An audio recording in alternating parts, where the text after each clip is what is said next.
So today we're going to be making some fire starters with, again, with Vaseline and cotton. We're going to be using cotton rounds.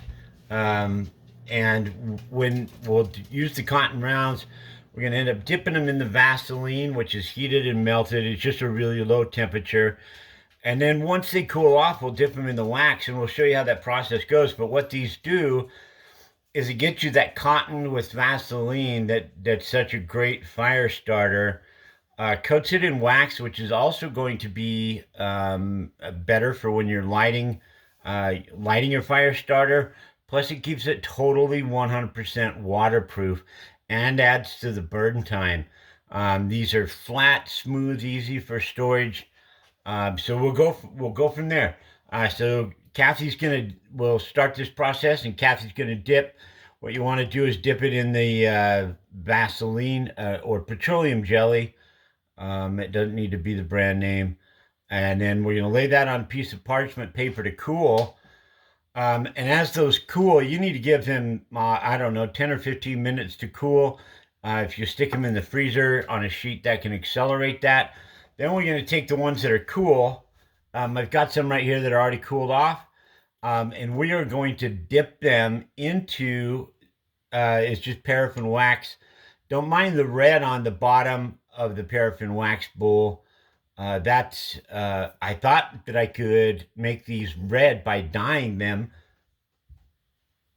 I thought I could make these red by dyeing them. Um, but apparently there's things about food coloring and paraffin wax that don't go together that I don't know about. So that's what happened there. Just went all right to the bottom, and it kind of caught me off guard. You are going to want to do 2 coats of wax. And so after the wax starts to harden up a bit, you're going to want to do 2 coats of wax. And so you'll want to come back in like 15 minutes again and do a second coat of wax. So this is a process, but then you can store these in some kind of a tube, large pill containers. These cotton rounds fit in those pretty good. Or pellet cans, from your pellet gun, the little tins that the pellets come in, or other things, even a plastic baggie. And so, and then we're going to show you how one lights here coming up in just a minute. So after they've got a couple of coats of wax on them, and you've let that wax set, they're actually pretty hard.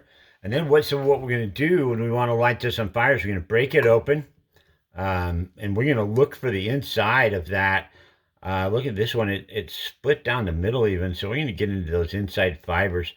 Those will light really well with flint and steel, but they'll do great with a match. But I'm going to fluff this up a bit.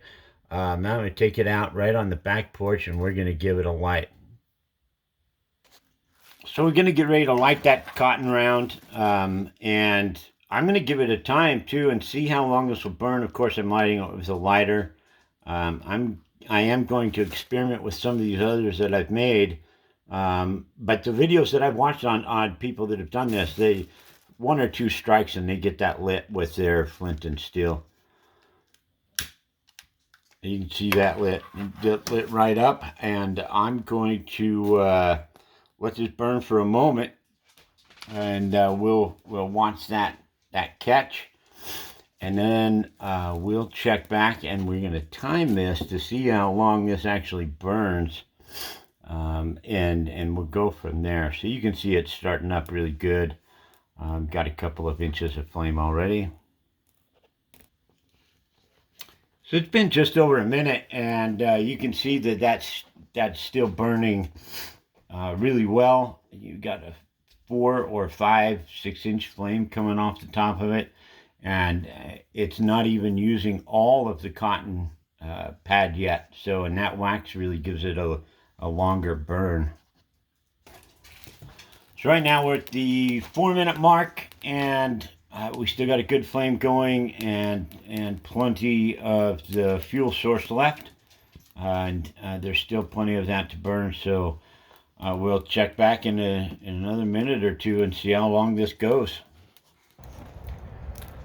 So we're at 7 minutes now. I did need to move outside. because my fire alarm went off in my house, and it was starting to get a little smoky. And so it's out in windy conditions now. I've been out here for a couple of minutes, and so it's got a good flame still, and we'll check back again. So we're at 8 minutes now. The wind grabbed my tinfoil tray, but you can still see this cotton round right here on the cement. Burning, and even in all of that wind, I'm sure you can see the wind and how hard that wind is blowing. And even with all that wind, that just keeps going well.